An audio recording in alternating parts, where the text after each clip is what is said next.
I think easily the most terrifying of the leadership principles is seek responsibility and take responsibility for your actions. They just kind of flop that one out there. It's like, really? Like, you want me to do both of those things at the same time? Yes, yes, If that it, that is, and if you have any aversion to risk, then that one is not going to help you. Like, because yes, that is all about risk. It's like, hey, go look for something that you can take responsibility for, and then however it goes, own the result. It's exactly, like, right? are Like you that. kidding me? Ugh.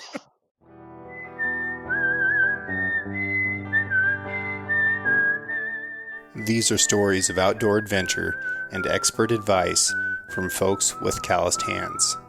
I'm James Nash, and this is the Six Ranch Podcast.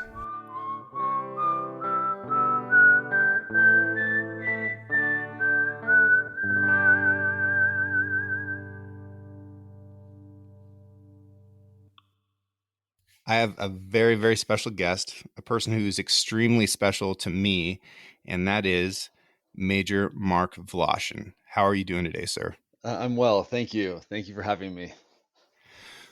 How would you like to introduce yourself? Ooh, well, what an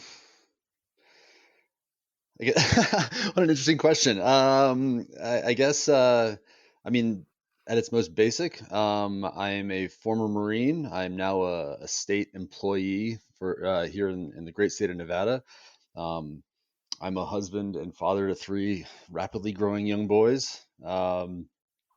Probably about as good a starting point and definition as any. Yeah, and our history goes back to 2010, where you were the staff platoon commander for the platoon that trained me at the basic school in Quantico, Virginia, Hmm. as a very, very young second lieutenant. Good times for sure. Yeah, some of them were good. No, but in all seriousness, Mark was an extraordinary trainer of leaders, and he did that by embodying the leadership traits and principles that the Marine Corps set forth, and that's an incredibly difficult thing to do. And we do have the 59th election of the United States coming up on us, and I wanted to take the time today to go through the leadership traits with Major Wlaschin, because he taught these traits to me in great detail and great depth, and often with incredible amounts of pain, to ensure that I remembered these lessons. And I carry them in all kinds of ways through my life today. And I think it's important for us to be able to recognize leadership traits in people that we might be voting on to lead, say, our country.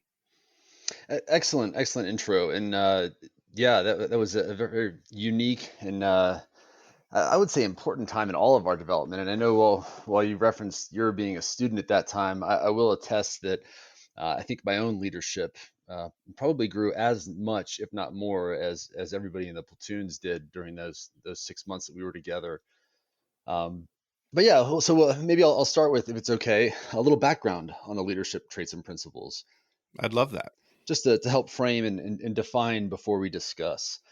So leadership traits and principles, the 14 leadership traits and the 11 leadership principles are actually not unique to the Marine Corps. And this is something I researched a long time ago, they actually were developed by the Army back in like the late 40s, right after World War II. And it started with, if I remember right, actually, the 11 leadership principles. The idea behind these traits and principles is that they're basically a list. The traits are all single words, and the principles that I'll go over here in a minute are kind of simple phrases. And the idea is that for the military at the time, they were trying to figure out a way to improve leadership in a somewhat codified manner. The idea being that if you get a group of people together and you're like, all right, you're all about to become officers in the military, and we want you to be good leaders. Kind of getting your hands around what exactly that means, and trying to provide them with a list of terms they could reference, during training and throughout their careers, to kind of look back on and really use to assess their own leadership and then the leadership of others. So to start off with the 14 leadership traits, there's a I think it's an acronym or a memory aid at any rate, that you probably maybe some folks have heard, called JJ Did Tie Buckle. And that is, let's see if I can remember them: judgment, justice, dependability, integrity, decisiveness, tact, initiative, enthusiasm, bearing, unselfishness, courage, knowledge, loyalty, and endurance. So those are the 14 leadership traits. Um, and maybe we'll talk about those first, if it's okay, before diving into the principles. Yeah, I think that's great. And man, you threw me for a loop there because you remembered them in a different order than I did. Oh, So when when you got to enthusiasm first, I was like, "Oh crap, I'm trying to remember these now." yeah, yeah, I understand, and you're right. Actually, I think there's a handful of letters that can be exchanged in there. So it's, but yeah, so these traits by themselves, right? Fairly simple in the definition, and it's not just, to kind of, the way I always framed it when I was there at the basic school is, first let's learn what the terms are and then memorize them. Courtesy of Application Trail and, and the other places where we've got significant amounts of time kind of marching around and stuff. And then the goal was to continue to increase our awareness of how, out of those 14 traits, kind of which ones are we strong in, and which ones do we need to maybe work on. And that's something, in that context especially, was really, as new Marine officers, and really even before that, when I was learning about them at first as a young non-commissioned officer, even really before that, it's kind of a new leader in a military environment. But the great thing about these traits and principles is they really are, like, they transcend organization, they transcend the military, and everyone absolutely can use these. And I personally have, not to say that I'm not only a client, but I'm also or not only the president, but also a client in this sort of thing. But like I use this to analyze my own, shortcomings as a parent, as a husband, and certainly even as a now retired Marine, working in state government. What areas can I continue to improve upon?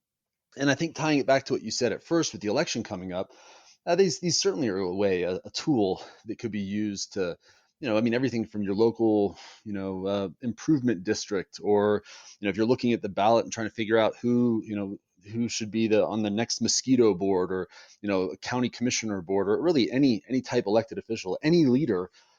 This list of traits and these principles are a great tool to kind of think about, look at the individuals, kind of read over some things that they've said, and just kind of make your own decisions about, who's got strengths and weaknesses in what area.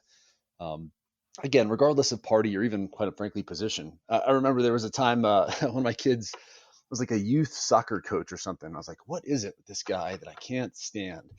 And I couldn't put my finger on it until I, kind of, I was like, wait a minute, I have a tool exactly for this, and kind of rattled off the list. And I'm like, there it is. Like, that's what this guy, like, he's just completely failing in these two areas. And that put it into a good context. So I'm like, all right. And it's not just, I guess I should say too, not just a means to judge people or yourself, right? Like, the idea isn't that you say, oh, wait, this individual lacks bearing. Okay, clearly he's, not fit to be, in this elected position or that one or something. It's really just more of a way to, again, identify strengths and weaknesses, because I suspect that if anybody looked at these lists and were truly honest with themselves, I think we would all find in our various capacities, areas that we can continue to improve upon, and shortcomings or strengths at one time that maybe were weaknesses at others. and and I fully agree that as people listen to this, they're going to realize that these traits and principles are not specific to military leadership, although they are utilized and defined within military terms. These are the traits that you can look for in any leader of fellow human beings. Exactly. Oh, I'm sure. And in fact, along those lines, I mean, in your capacity as a guide, and I'm certain there are times that you've been guided by others. And I'm certain there were probably traits that stuck out in other individuals that you've watched and observed. But in your own professional capacity recently, has there been a trait maybe, and not to put you on the spot so quickly, but that maybe that stuck out more than others? I think one of the most critical traits as a guide is judgment, because you're in such a dynamic environment and decisions need to be made quickly. Of course, decisiveness is going to fall under that, but you have to make good judgment decisions, and that is going to fall back into technical and tactical proficiency.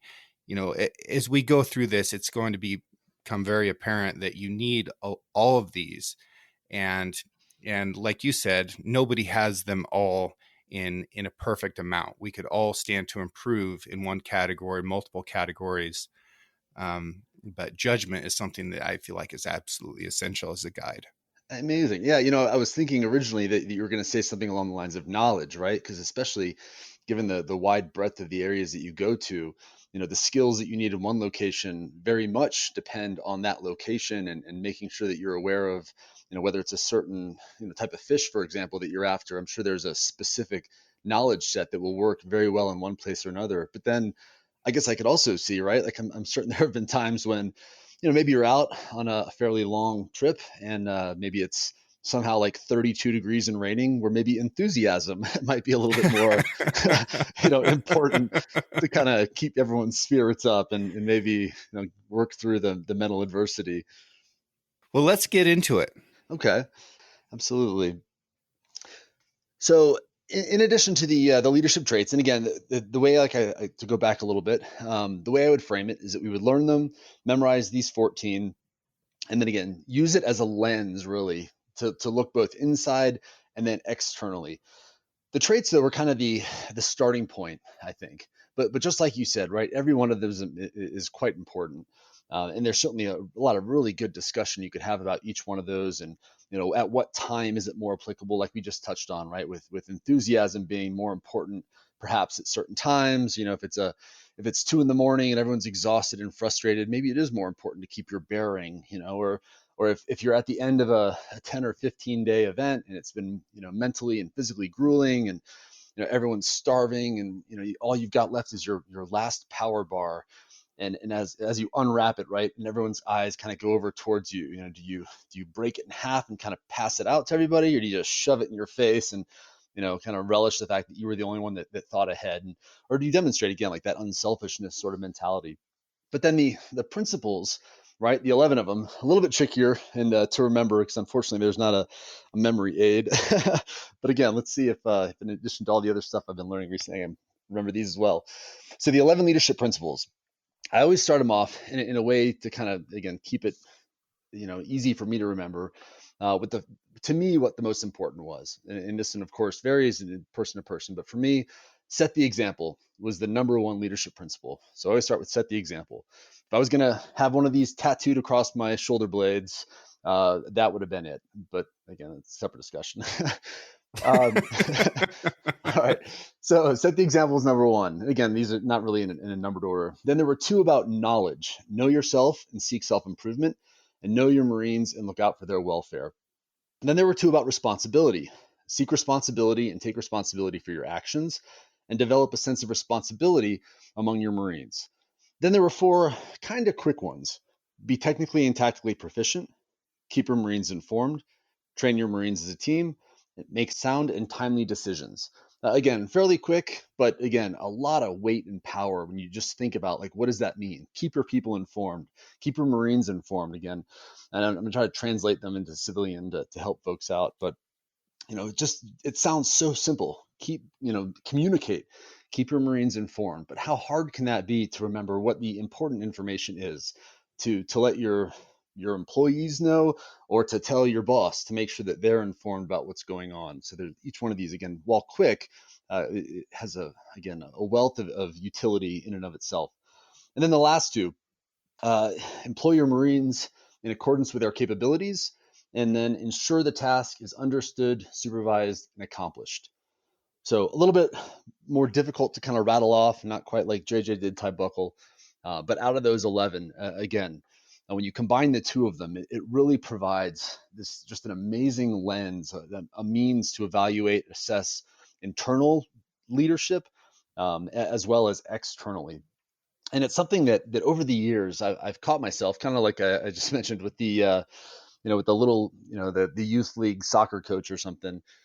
um, where when I think of or you hear about somebody who's regarded, especially in the Marine Corps, as just a tremendous leader, I started to pull back the traits and principles and say, well, wait a minute. Let's see if this litmus test really does hold up, if it stands.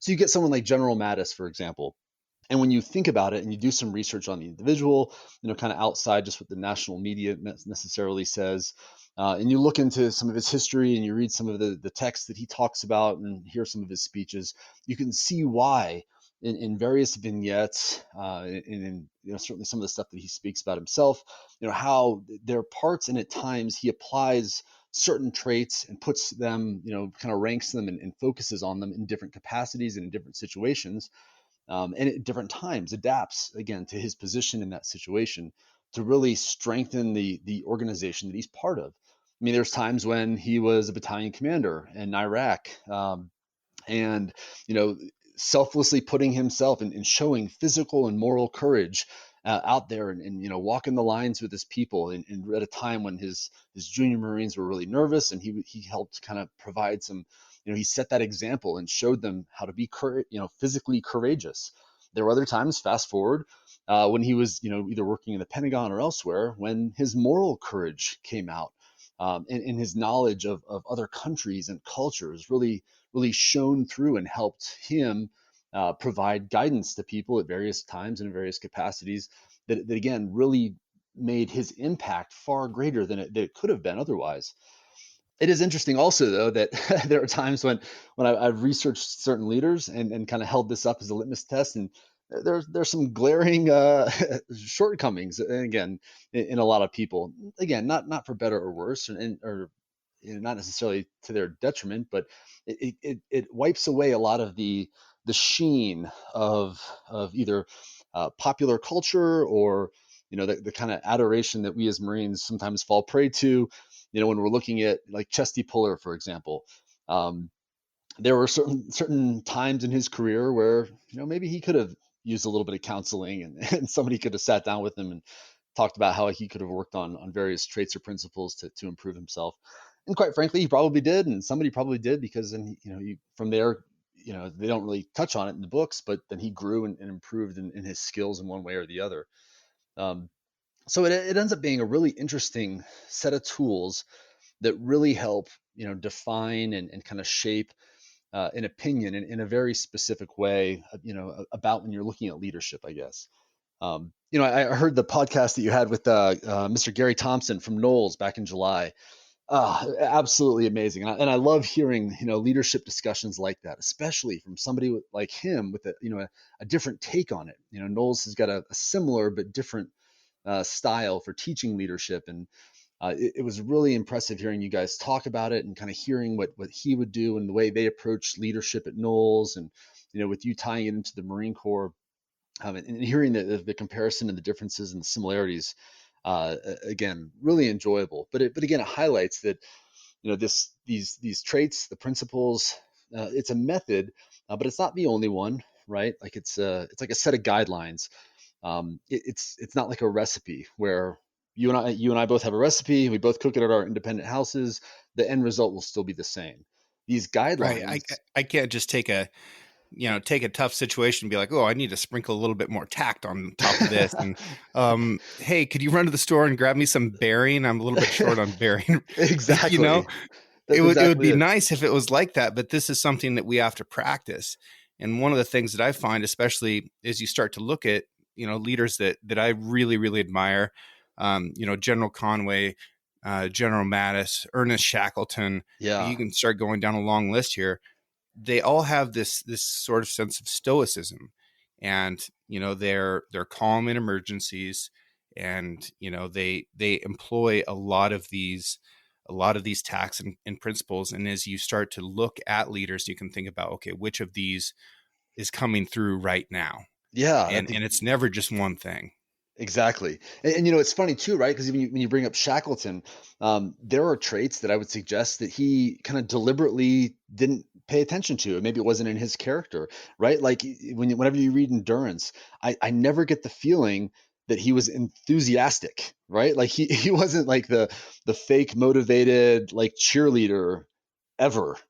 Like, and it still worked perfectly because the people he was with in that situation, he encouraged them. He certainly set the example. He led them through unspeakable challenges successfully. But it wasn't like he was like, making jokes and like, again, trying to encourage them in that regard. Similarly, right? Like I think you and I both saw in our time in the Marine Corps that if there was a trait that maybe was discarded the most, probably tact. If Yeah. arguably, right? Like that's the Marine Corps is an organization where the corrections come fast and furious. Sometimes volume is employed as a means to stress. Certainly, tact now in my current job though is completely on the other side, right? Like and I'm sure when guiding people, right, like how you talk to them can be almost as, if not more important than what it is you're actually saying. I agree with that. And there's a lot of guides that whiff on this. And I've brought it up recently, but I've had, lots of fishing clients, especially who show up and they're very nervous to, make a mistake or something like that because they feel like they're going to get yelled at. It's like, that's not really the way this trip is going to go. We're out here to learn and have fun and whatever. But there's guides that are very, very critical of their clients, and Mm-hmm. they lose that tact. Tact is important, very important, and Absolutely. in every one of my evaluations ever, that was my biggest weakness was tact. And that's fine, and it doesn't mean that I haven't improved on it. You are always going to have a greatest weakness. Just identify it and work on it. Right, exactly. And even harder, try to identify when it's imperative and maybe when it isn't. Physical courage in my current job, thankfully, isn't as much of a necessity, just kind of given the nature of the job that I have. Um, You don't have to do swim quals anymore. Uh, you know, not that are evaluated, and the physical fitness tests more self-imposed than state mandated. So I remember swimming being kind of one of your physical weaknesses as well. And I remember you talking about, hey, I know I've got swim qual coming up 6 months out. I'm going to start getting in the pool, going through all this so that, when I do have that qualification, I can go through and be fine. When I was at the basic school, I failed the swim qualification 23 times. And that was one of the biggest hurdles that I had during that entire school was once a week I was going to go and literally drown in this freaking pool because I had the same flotation ability as a lead brick. And it was heartbreaking, but kept doing it, made it through. And then I think it was like 5 or 6 days before the end of the course, I ended up making it, and that was with a lot of honest and tough encouragement from you to do so. It's a great example, and that absolutely was the one that it's kind of my go-to example because you're right. You and I both. My buoyancy level is a full 6 feet below the surface. Um, Nothing I ever do will change that. It is, but I've got to fight it to be able to pass those swim quals. And it was just a 20-year requirement that basically gave me an ulcer every time it came up. But, um, but at the end of the day, know yourself, seek self-improvement like that. That was, for me a way where if I knew it was coming, you're exactly right. Like 6 months out, start getting into the pool, don't just sit there and kind of hope that I would suddenly miraculously float. I had to do something about it and chart out a plan and stick to the plan and acknowledge that there were going to be days where I got in the pool and struggled and other days when it would be easier. And again, with the goal being of, the absolute minimum to pass plus about, whatever, 2 or 3 seconds, then like that was my goal. And that's what I did. Yeah, and that's it. That's where we talk about endurance in two different formats. So you have mental endurance and physical endurance, and mental endurance and courage are very, very similar, very, very similar. But Mm-hmm. if you today that we're recording is October 25th, this podcast is going to come out tomorrow. But 8 years ago today, I was executing Operation Helmand Viper 7 or something. I can't remember the actual number, But it was the toughest mission that I was ever on. There was 30 Marines from my tank company who ended up getting medevaced, several who were wounded, and there was an Australian commando who was killed. Extremely difficult. And during that mission, I was operating for 70 hours continuously without getting any sleep. And if you want to talk about mental and physical endurance, try and do something hard, physically hard and mentally hard for 70 straight hours, and then do it when you're hurt. So Marines have, or all service branches, if you're wounded and survive, you call that your live day, Mm-hmm. right? And I've got two of them. Today's one of them. So this is definitely a day that I look back and think about, think hard about leadership, because that was a difficult leadership challenge for me. And I'm not saying that I nailed it at all. Like, there's a lot that I could have done better. But by the end of this, we were freaking hallucinating. We were seeing stuff that wasn't even there, because we'd gone way beyond the normal scope of the capabilities of a human being. But we got the job done, and we did it by relying on each other, and then digging deep and finding these leadership traits within each of us and bringing out what we could, so that collectively as a unit we could accomplish this mission. That's one incredible, and I appreciate you sharing that. And unfortunate and sad that those Marines and the Australian experienced what they did. But I'm personally grateful that you guys got through that and that you're with us today. Definitely happy about that. When you were doing your training leading up to that, then do you think, in addition to, I'm certain, probably focusing on technical and tactical proficiency, the mental and physical endurance, of course, the underlying current of physical and moral courage to make sure that your Marines and sailors that were with you were prepared to do things for long periods of time, and struggle with the mental, but were the challenges, that is, were there, I don't know, how would do you mind describing how you kind of went about that? Sure. Well, I mean, I did a lot of mission planning for this mission in particular, and there's a old aqueduct system that goes throughout southern Afghanistan called the Kerez system, and they're these underground tunnels that used to carry water, and now they're almost all completely dry, and the tops of them have fallen in. And if you get out Google Earth and you zoom in closely on vast portions of the Helmand province of Afghanistan, you'll see these little pockmarked holes. And some of these holes are huge, as in they can swallow a freaking Abrams tank. Wow. And they are very constricting in where you can actually travel. And the Kerez completely dominated our lives there. And it was something that I was mostly unprepared for going over. They dominated us because they're considered civilian infrastructure, so we couldn't target them as a military unit. But they were utilized by the Taliban for transport. One, because they couldn't be targeted, and Mm-hmm. two, because it functioned really well. It was like a subway system. So, oftentimes there's this whack-a-mole thing going on with dudes popping up out of Kerez holes, firing munitions at you, and then going back down. And they really restricted where you could travel in heavy motorized vehicles. And whenever there's restriction in travel, then the predictability of where vehicles is going to go goes up a lot.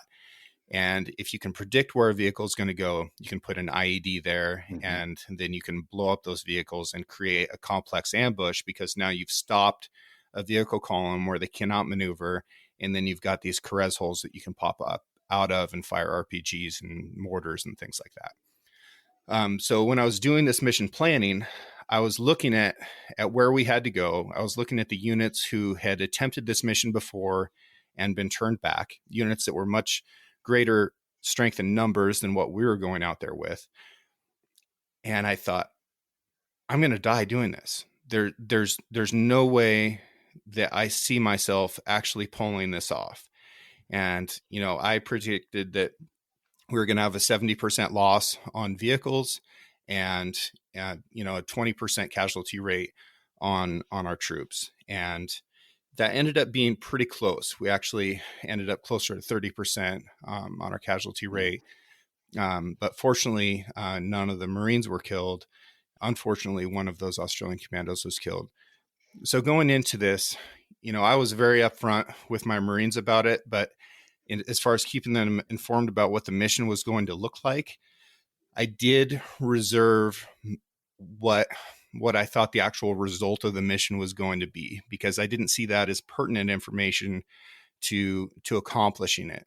So I didn't go, all right, boys, I don't think all of us are going to come back from this one. I'm Right. not going to do that. So that is a judgment call. Maybe they deserve to know that. Maybe they wanted to know that. But my judgment at the time was to withhold that prediction because it didn't move us closer to the objective. But yeah, there's all kinds of ways that you prepare for these things, but falling back to these fundamental traits and principles is incredibly important to achieving success.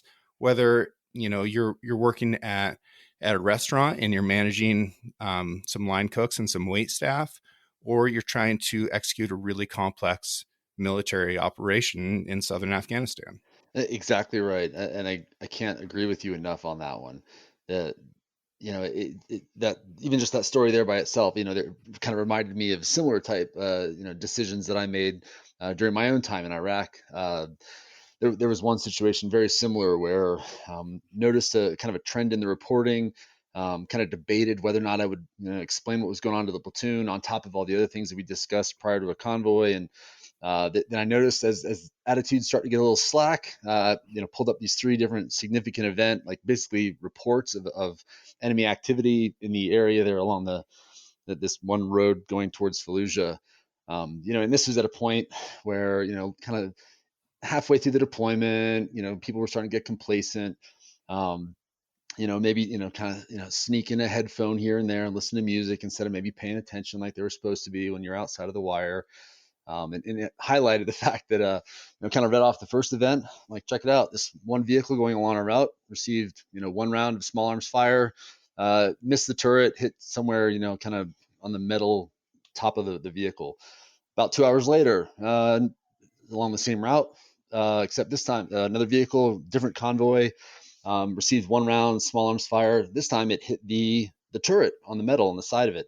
About an hour after that, same sort of deal, small arms fire, one round on a vehicle, except it hit the window right next to the gunner's weapon.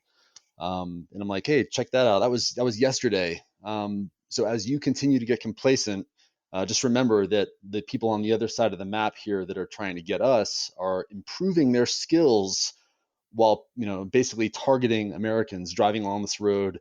Some of which are who again thought they maybe were being attentive, some maybe who weren't. But just remember, that what we're doing here is serious. And that was something that I remembered at the time debating with my fellow lieutenants, and they're like, oh, were you gonna try to scare them? Is that the point? It's like, no, just like reminding people about what's going on, and making sure that that they have the knowledge of the area and the activity that's going on, so that they stay focused, and making keeping them informed about the potential threats in the area. But again, you're right. That while those were both fairly, thankfully, military specific examples, keeping your people informed, I think, is one of the most basic things that even in a civilian job is a challenge. Making sure folks understand the intent of what rules are, and why those rules have been put into place. In some cases it might be like a statute, like a state law or something, and then it is what it is. But if you have organizational policies, discussing them, sitting down and explaining to somebody what's going on and why that exists, it goes a long way. And I've noticed, it's hard to believe, been a little over 2 years since I took off the uniform for the last time. These traits and the principles continue to resonate and continue, to remind me of what I need to do to continue to improve in my leadership development. Something that I just don't think ever should stop. No, it shouldn't. And let's talk specifically, let's give some people some tools on how to keep people informed, because it's one thing to say it.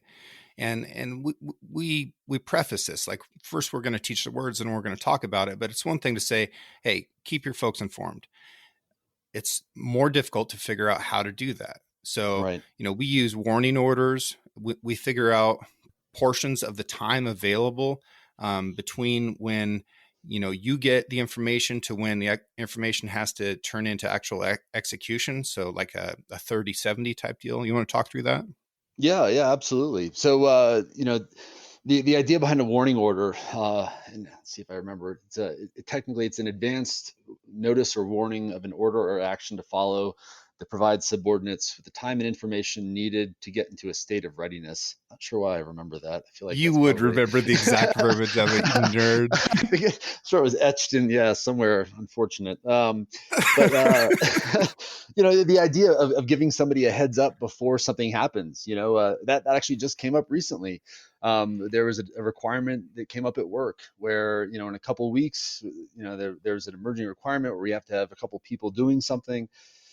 And it was kind of, well, let's, put that on the to-do list and we'll ask somebody about it, maybe like the day or two prior, try to get a list. And that was kind of the approach that was going to be used. And I thought to myself, you know what? No, like it's 2 weeks away. It might require somebody working on a holiday. Why wait? Like, why not ask? Why not discuss this now with the team so that, if we're looking for a volunteer to help out, after hours, that, they're able to think about it and discuss it and say, well, yeah, you know what? That's in a couple of weeks. Like, I don't have plans yet. Absolutely, I can volunteer or kind of adjust my schedule to meet that timeline. Um, Instead of what oftentimes happens, like the day prior, oh, by the way, we need two people to work late tomorrow, and then everyone kind of looks at each other and kind of quietly looks down at their feet, and suddenly you have like there's a challenge, and either you're now going to potentially reduce morale by picking somebody and saying, hey, you've got to do it, or someone's gonna have to do it against their will, or again thinking through the holistic approach that individual isn't just an employee, they're also a parent or a spouse or a son or daughter or a boyfriend, girlfriend, that sort of thing. And so now their plans are going to have to change. What, just because you didn't keep them informed? That doesn't make a lot of sense. Well, and bringing that up reminds me of a time when we were out. I remember specifically now. We were doing fundamentals of the defense. We dug into this lovely hillside in Centralia, and we're waiting for an imminent enemy attack.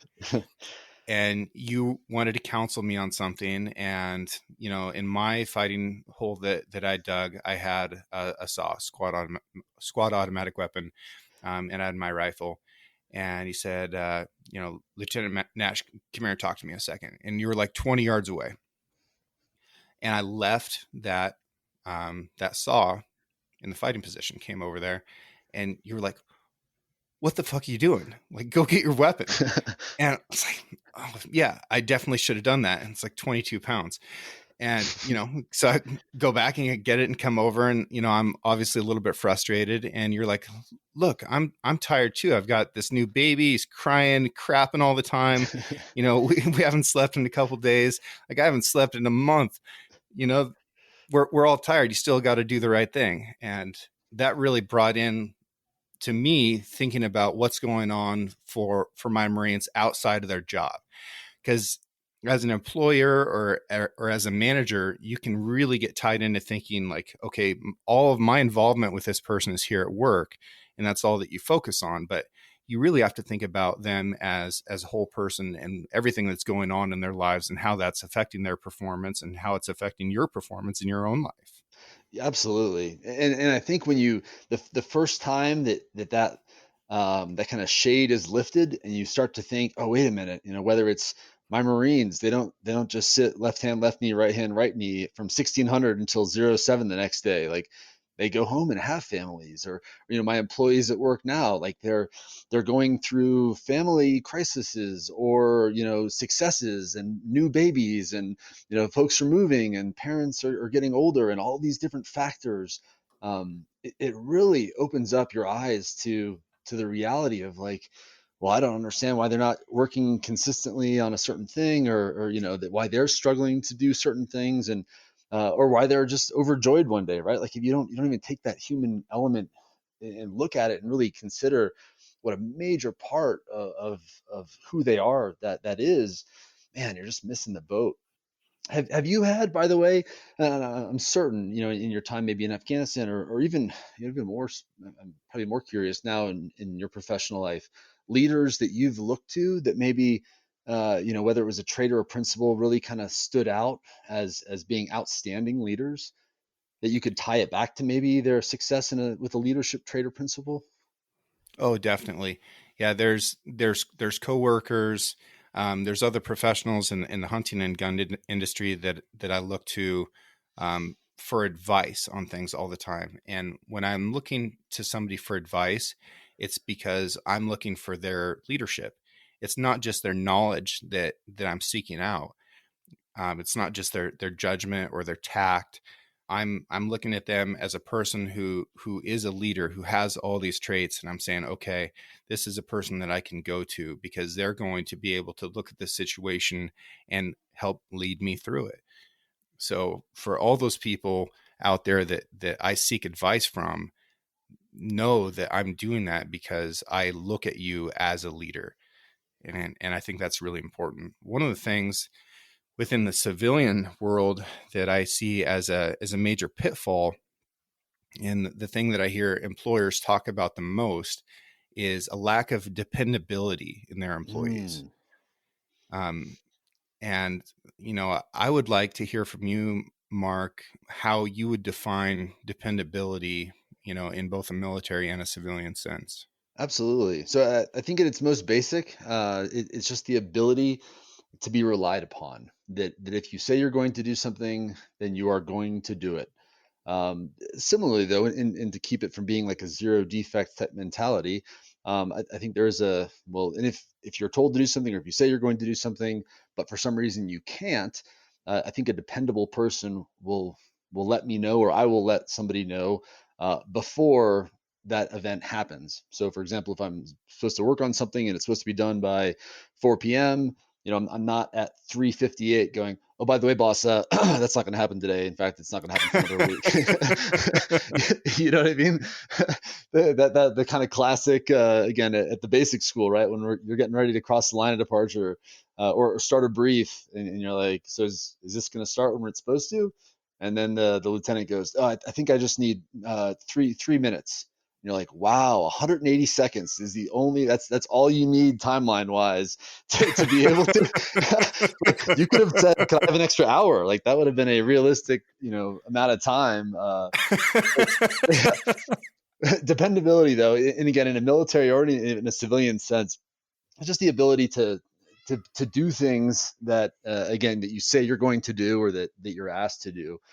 Um, I think it relates very closely too, though, to initiative. The idea of being able to take action, or do something without guidance. I think if you don't teach your Marine, and again, I hate to say this, but if you don't really develop a sense of responsibility among your subordinates, your people, and if you haven't cultivated an acceptance of initiative, then it quite frankly suppresses the growth of dependability in your people. And I think that's part of the reason, or part of the reason that occurs, is that when you have a sense of initiative, when you encourage initiative in your employees or your coworkers, or whatever, they're aware that if you tell me to do A, well, but A kind of can't happen unless I do B, C, and D, and then really I got to come back and do some other things. Well, wait, nope, I'm not allowed to take initiative, so I may not be able to accomplish that task because it's going to require me to use judgment and, again, do things, and then it reduces their ability to be dependable. And then similarly, if you don't develop a sense of responsibility in your employees or your Marines or people, then they're not necessarily going to want to be responsible and to take that initiative, because, again, if without that sense of responsibility, they may think, you know what, the boss is the only person who takes responsibility. I don't care. This isn't really my deal anyway. So if it doesn't get accomplished, so what?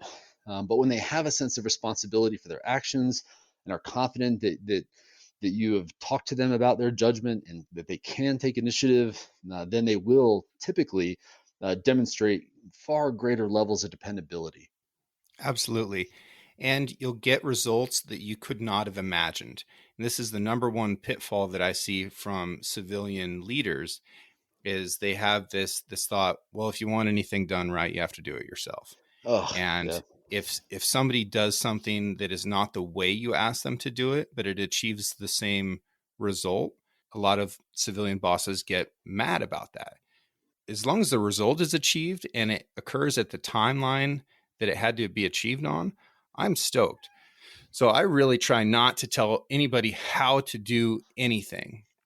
I tell them what I want it to look like and when I want it to look like that, and then give it to them. And Mm-hmm. there's risk involved in that because I'm risking that it may not work, right? They may make mistakes, they may get it wrong.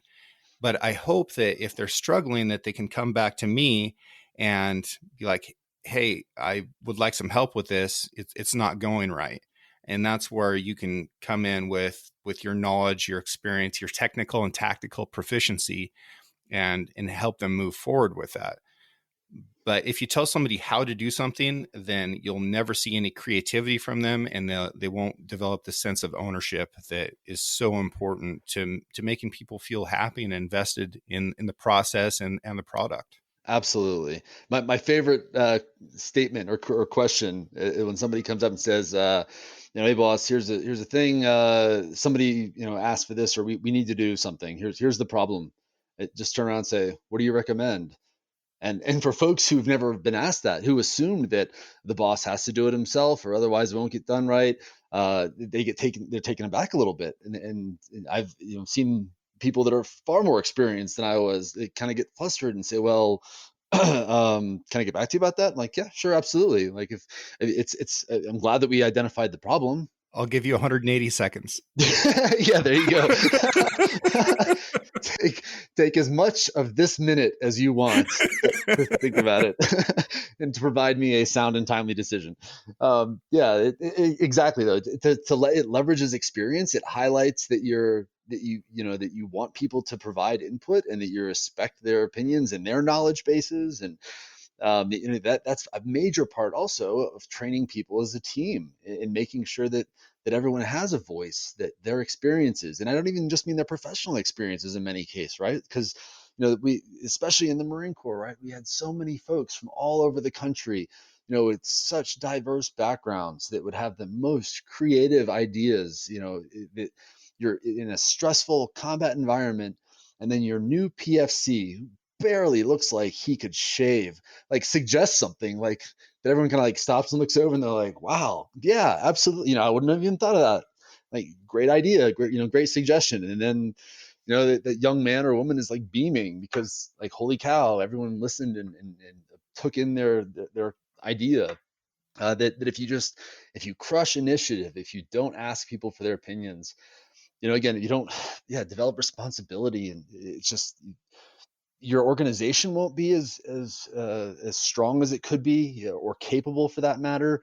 Your employees, your team won't be living up to their full potential, and yeah, just again, kind of missing the boat on a lot of opportunities. I think easily the most terrifying of the leadership principles is seek responsibility and take responsibility for your actions. They just kind of flop that one out there. It's like, really? Like, you want me to do both of those things at the same time? Yes, yes, It, it, that is. and if you have any aversion to risk, then that one is not going to help you. Like, because Yes. that is all about risk. It's like, hey, go look for something that you can take responsibility for. And then however it goes, own the result. It's Exactly, like, right? are Like you that. kidding me? Oh, that's a very, very challenging one. You're right. And both, I mean, really, that was challenging in the military just as well as it is in the civilian sector.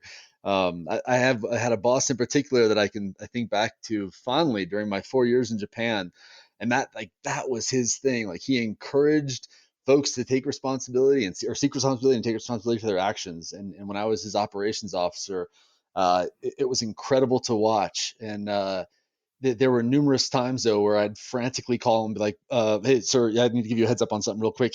Here's what's going to go.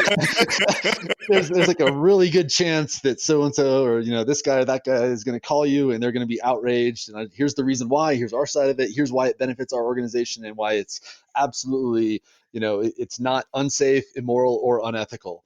And he'd laugh and be like, "Got it, Mark. No problems. I appreciate the heads up. And if anybody calls," but you're absolutely right. Like, that is the That's the blindfolded walking towards the cliff one, that I think makes people's palms sweat more than anything. Definitely challenging. And you're right too, right? When to develop responsibility, and that ties into, I think that one sets the example. When you do that, when you're seeking responsibility and taking responsibility for your actions, you're showing your employees, I want you to later on develop a sense of responsibility. I want you also to own this in the same sense that I am.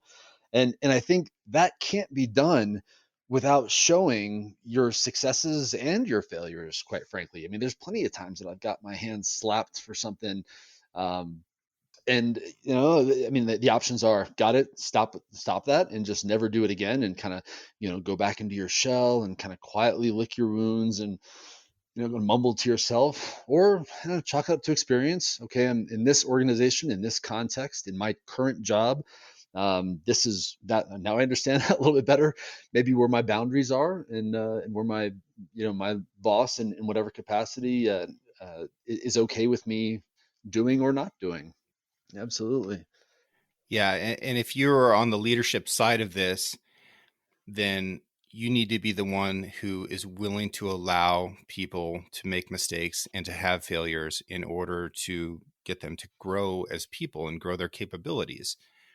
Because if somebody does that, if they take the initiative to go do something and they use the best of their judgment and the best of their knowledge, and they do it wrong and the result goes badly, you need to be able bring all of your tact to the table and really help them through that. Because if you're really harsh and critical of them, it is the rarest of people who will go out and ever seek that responsibility again. Absolutely, absolutely. And not only in your interactions, but oftentimes, um, you know, your boss's boss, or in this case, if one of my employees, if I'm encouraging them to seek responsibility and take responsibility, and they take the initiative and do something, and it backfires, there's always the chance that my boss might hear about it and may have an issue, and then it's, well, do I step back and go, oh yeah, I don't know what he or she was thinking, I don't know where that came from, and let them totally catch the flack for it, or do I step in and say, no, well, this is why, this is the intent behind it, and this is why we're still moving in the right direction, and professional development and learning and those sorts of things. But you're right, like, very very risky, but the reward from that, from having folks that understand and see things, that take responsibility and have that sense of ownership in any organization, is absolutely priceless. And when you have that and when it's going well, man, like, it's good to see. It's fun to be a part of an organization like that. Oh, it's awesome. And if you screw something up, which I hope that everybody does, because that means that you're going out there and you're trying things, take a deep breath and go and tell somebody about it, because bad news does not get better with time. And Absolutely. you don't want the person who's in charge of you hearing about the mistake you made from somebody else. Like you Absolutely. don't want it going that way. So literally just go, man, okay. And you pick up the phone and be like, hey, heads up. Yes. This is what I did. This is what it looks like now. This is my plan to fix it. Exactly, right. Those are the key components, and I'm far too practiced on having to make those phone calls myself. So, but that's exactly right. Here's how quickly it can be, and kind of the overall impact to our organization or whatever. Yeah, absolutely. And another one, speaking of the kind of risk in the sweaty palms, there's another one that I think gets overlooked, or I think ends up causing a lot of heartache too. Ensuring a task is understood, supervised, and accomplished. This is one that, in different organizations that I've been part of, when you see, even if it's a little bit of a hiccup, or a, kind of I got to call the boss because something didn't happen the way it was supposed to. I've found that, while I try to say, well, maybe I'm not keeping people informed, was somebody's knowledge base not strong enough, did we not kind of train them in the right way, that one is usually the one where I failed.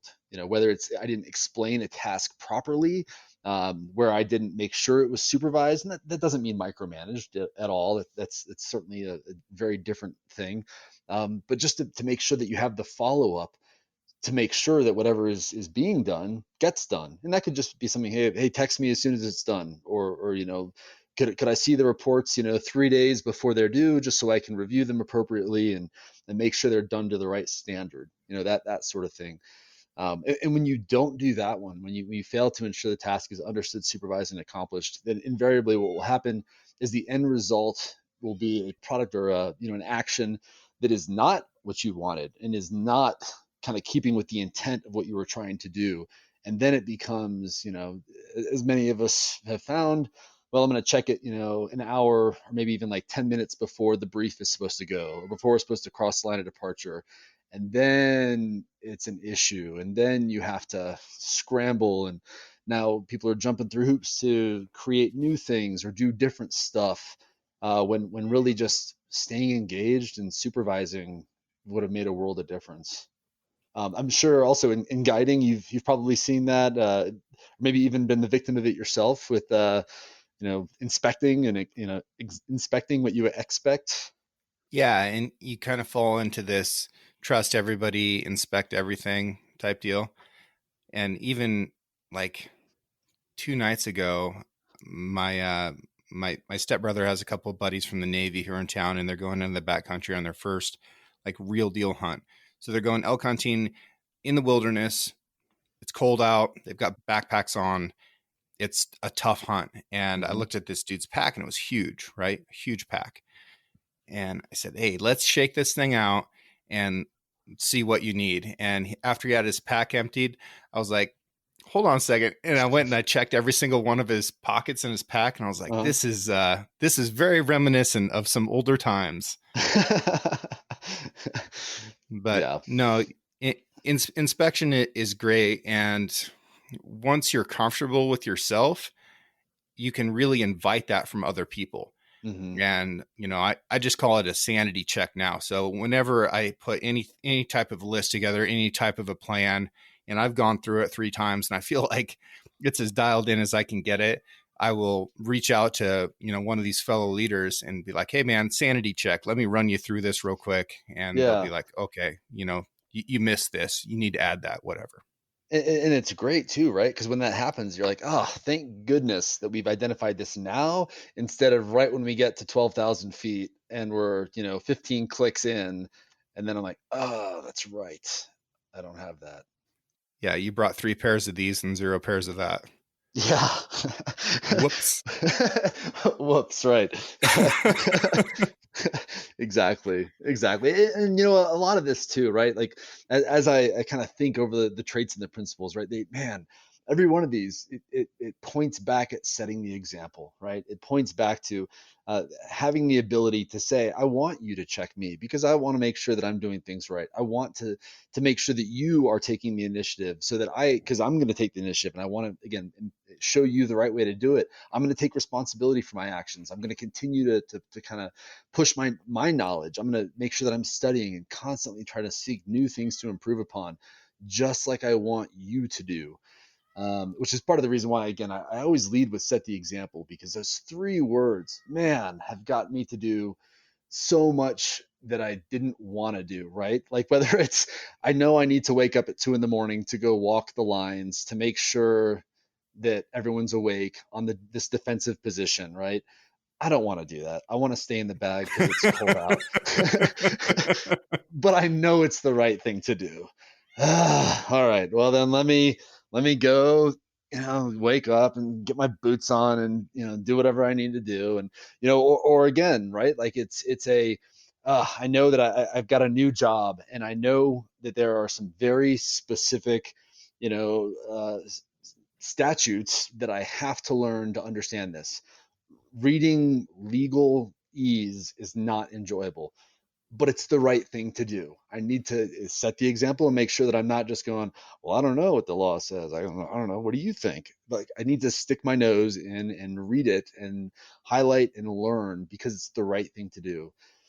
Regardless of what the profession is, regardless of the task at hand, I think if you look at set the example, it can, for a lot of people, kind of clearly point you in a path to do the right thing, which I know can be subjective, but at least for me, it's kind of a combination of the knowledge and, I mean, quite frankly, even like my gut to tell me like, this is the right thing to do. And then I, feel typically pretty guilty for about an eighth of a second, and then I start doing it, because if I'm not, then by God, I need to, because the people I'm leading deserve somebody that's going to set the example, just like I did once upon a time, just like all of us now kind of, deserve someone that's going to set the example, and whatever that means, right? Like, again, regardless of the capacity. And setting the example, I want to point out, goes both ways. So no matter what example you set, your subordinates will follow it. So if you Absolutely, set a yeah. bad example, they're going to follow that too. That's a great point. Yeah, you're absolutely right. Every time you overlook a rule, you're in effect creating a new standard, and that new standard is the example that they're going to emulate. And then, again, regardless of your behavior, your professionalism, or whatever, you're absolutely right. I got a question though, in regards to the traits. Have you ever thought, out of the 14 leadership traits, what maybe is missing from the list?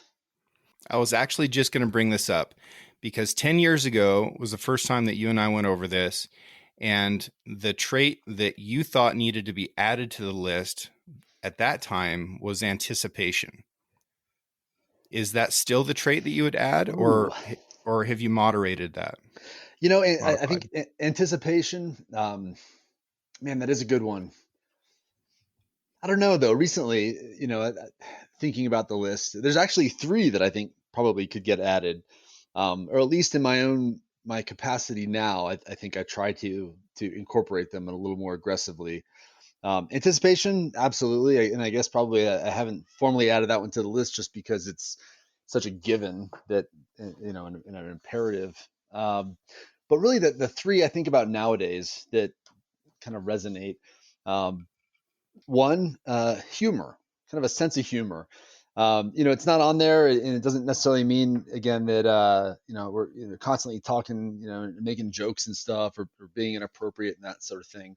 But remembering at the end of the day that we can get lost in our seriousness, and if there's kind of amusing situations that come up, whether if it's an extremely stressful time or a physically demanding time, a little bit of humor can go a long way in kind of bringing everybody out of a funk and back to a mentality of focus, focus on the mission, focus on what they're doing, maybe pull them out of their self pity. If you're on, again, like a long movement, or again, if it's a late night and things are going on that maybe you weren't expecting, a little bit of humor can really help build some resiliency in a staff. Another one that I think I would add is humility. Again, not on there normally, and really isn't kind of alluded to in any of the current traits. I think as Marines, maybe it almost sounds like that's an oil and water thing to suggest Yeah, might be humility. asking too much. Yeah, and certainly, I've known plenty of leaders who didn't have a shred of humility that were still really good leaders. um, but I think in my own world, something I try to incorporate is humility, because it drives me to remember that the people I'm working with, they all bring amazing things to the table. Everyone's got different backgrounds and experiences, and just because I have a set of experiences under my belt doesn't mean that I have the definitive ones. It doesn't mean that I've gone through or have learned more or done more than other people. And I mean, it's different certainly than a lot of my coworkers right now have. But I think remembering that the work that they've done to get where we are all now on part of the same team is, quite frankly, absolutely as valuable as the stuff that I've done, if not, again, depending on the specific technical nature of it, even more so in some cases.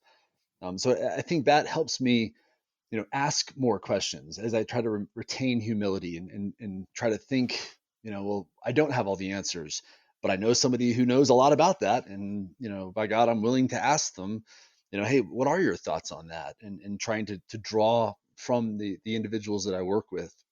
And then lastly, compassion, something that we touched on earlier, recognizing everybody's carrying a different pack with a different load in it. And that while today, my pack might be especially light, and I got some good sleep last night and had a good run this morning, and man, I'm feeling, top of my game and everything's perfect. There's probably at least one person, within shouting distance who's not, and then maybe is going through something far more challenging than I could imagine. And trying to remember that a little bit of compassion goes a long way in understanding that, the goal isn't to go from 8 a.m. to 5 p.m. and just, burn everybody and and push as hard as you can and get as much accomplished, and really kind of whip people into accomplishing stuff. Like, that's not the goal at all. It's something a lot longer term, and that addressing and being aware of, even a little aware of the fact that people are going through different things at different times, can help you be just a more effective leader, a more supportive leader. um, and it goes back to, like, in the Marine Corps, right? Like, there were times when I knew people that had some family things going on, and put in for leave, and were told, like, leave, like, you want to take leave, but we're going to the field that week. This is the 1 week this month we're going to be in the woods, and you want to be on leave? Like, don't you realize how important it is for us to go lay in the snow and face outboard? you know and they're like, but my child is in the hospital. And it's like, that, like, the whole discussion becomes so incredibly silly as soon as you realize that it's like, well, yeah, the spouse, the family, like, those family needs, that's what's going to be remembered in 5-10 years. Like, this one 4-day field operation, while important in its own right, like, just being aware that it might not be the most important thing that individual has going, again, can really help, I think, inspire and make your organization much more effective from a leadership point of view. But what about you? Well, compassion is the one that I was going to add, and it's definitely one that I learned from you with a couple examples. But an example that I'll give for how I actually put that to work, and I'll preface this by knowing that that this brief story I'm about to tell is a tough one to tell. But in the last field training mission that we had before deploying, we're on like the last day of it. Okay, it's a main event. This is the assault, everything that we've been leading up to. My gunner, who is an incredibly important person in a tank platoon, because he runs my tank for me while I communicate with everybody else. Basically, he's a super important guy. I need him bad. He got a call from the field that his wife was going into labor with their first kid, and he's like, "Hey, can I bounce out of here?" And I was like, "Yes, absolutely." But there was definitely a big part of me that was like, "Man, I really need you right now." And part of me wanted to say no, like, Hmm. it's going to be like 8 hours or whatever. Like, Right, right. can you wait? But I was like, "No, get out of here, go." Okay. We finished that. We went on our pre-deployment leave. We deployed, and uh, 2 weeks later, he was killed. All right. He got to know his daughter for not even 3 weeks, and that was the only time in the world that she had with him. And will she remember that? No, certainly not. His wife will. His wife will remember Right. that he got to be there when his daughter was born. And you can get really tied up with what's going on in the mission, but if you don't have compassion and think about the situation from their perspective, like if it was me, I would ask, I'd be like, "Hey, can I get out of here? My wife is about to have our firstborn kid. That's way more important than whatever else is going on." So you just have to have that compassion, think of it from their perspective, take the larger look, and you really don't know how important that can end up being later on. Right. No, that's, yeah, you hit it right on the head. Um, and it goes back to what we were talking about also about risk, right? Because when you have your gunner go home, I mean, now somebody else has got to pick up the slack, or you with your tank are going to have somebody different or new that maybe isn't clearly is, tested or experienced, or familiar with everybody else in the tank. Um, that Sure, and absolutely. and this is going to sound calloused, but realistically, that was good, realistic training for me. Is like, okay, now I no longer have my gunner. How does this work? We shift things around. And then, a couple weeks later, we're in Afghanistan. I'm in that same situation. Now I have Right. to function in the way that we were training. Um, so that's really important. And that's something that you brought up in training, like let your dudes go on leave, because combat loss is a real thing. So if you can't function without them in training, then if you lose them in combat, how will you be able to function then? You need to figure it out. And this is a good opportunity for you and the rest of your unit to learn to adapt to that. And to train your Marines as a team. Yes. Exactly, and that's that's something that also again very applicable to the civilian world. I've had folks, in the last couple of years ask to take leave and then quickly follow it up with a well here I know it's a busy time or it's not an ideal time, but here's kind of the the reasons, and it's like no, like yeah of course, like take you've got like one because I know that you've trained your subordinates to do your job and you train your kind of section as a team. I know that there's redundancy. I know that at the end of the day, if something crazy urgent happens, and this has happened to me even fairly recently, where someone's gone on leave and then there something popped up where it was unexpected, but it's like, oh man, the next person, it was such a rare occurrence that they really weren't trained to do this. But guess what? Like that's an amazing training opportunity then. And suddenly, we worked through it together. And when the individual came back from leave, and was like, "What happened? Oh no, I missed that. Are you serious?" We're like, "Yeah, but no, it's like it's cool. Like we figured it out. Probably it wouldn't have been nearly as stressful if you were here, and it certainly, I'm sure, didn't look as pretty as it would have if you'd been here. But like how great we got it through and we did it, and it worked out. Like you took care of what you wanted to on leave, and that was great. And we got the opportunity to kind of figure it out and work through it from scratch, and like we're all better for it. So like the world turned, and they were able to that individual was able to hit a significant familial milestone, um, that I think again sticking around wouldn't have really made a lot of sense. But it's interesting how that the idea of compassion, it can really it proves its worth as well. Well, and if you get wrapped around the axle with any of this, and you feel like your current problem is overwhelming, I want you to go back and listen to my astronomy podcast just real quick and Okay. take a little bit of a picture about how big the old universe is, and then think about your problem again. Yeah, absolutely. That's a great point.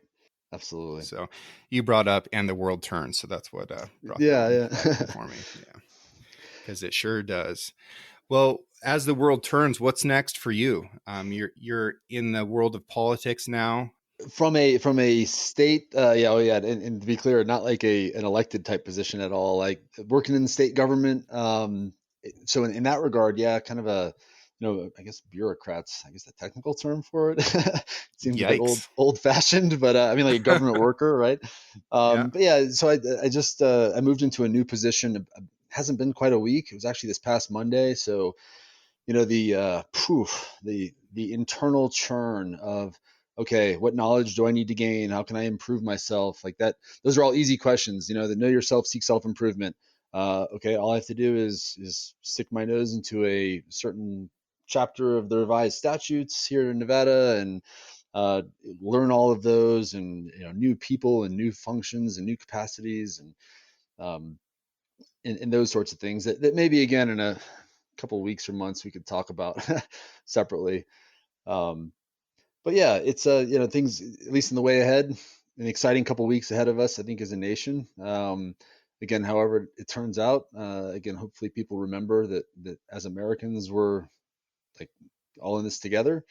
Um, and hopefully, again, these the discussion about the traits and the principles, certainly help provide a lens for anybody that's interested in kind of considering, again, on that mosquito board, or what other, I don't know if you guys vote for your mosquito boards or not like we do, or your general improvement districts, but as folks are looking at the ballots and thinking about you know who they want to put their vote and cast their vote for, hopefully these things help. Or quite frankly, if someone isn't interested in voting in politics, and is just merely interested in continuing to develop themselves as a leader. Again, be that the leader of their family or in their professional capacity. Yeah, hopefully these help. And quite frankly, if anybody reaches out and is interested in discussing these things further, poof, I'd love to. How do they get a hold of you?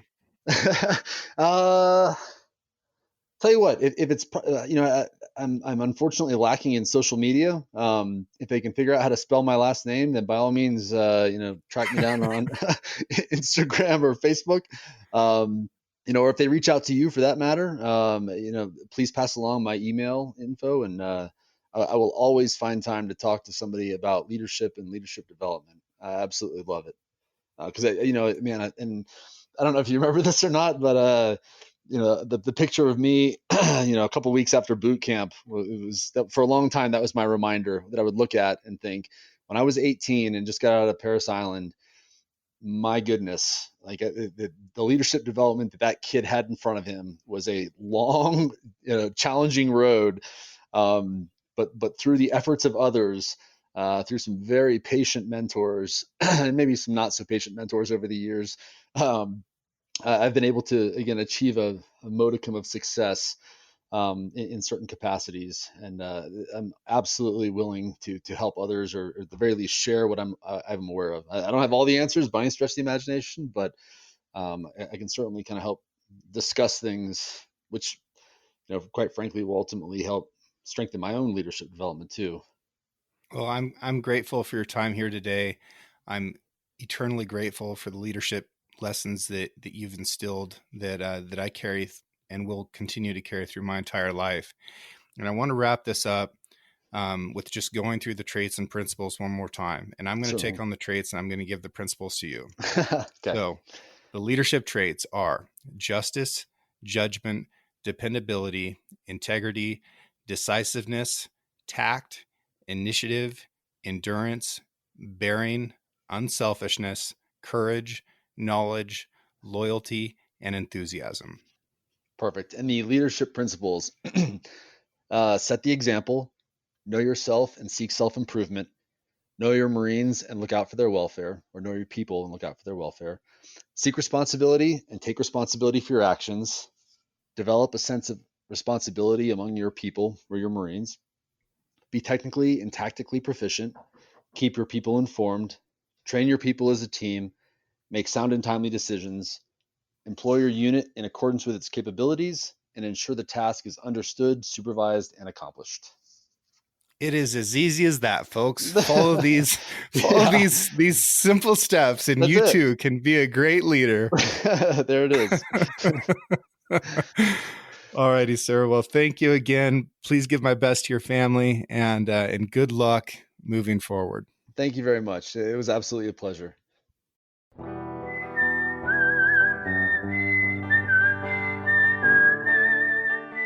Thank you for listening, and I hope you enjoyed the show.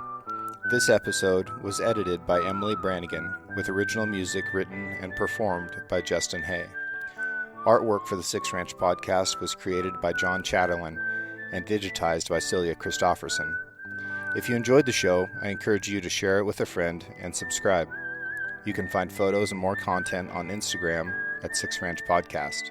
I'll catch you next week.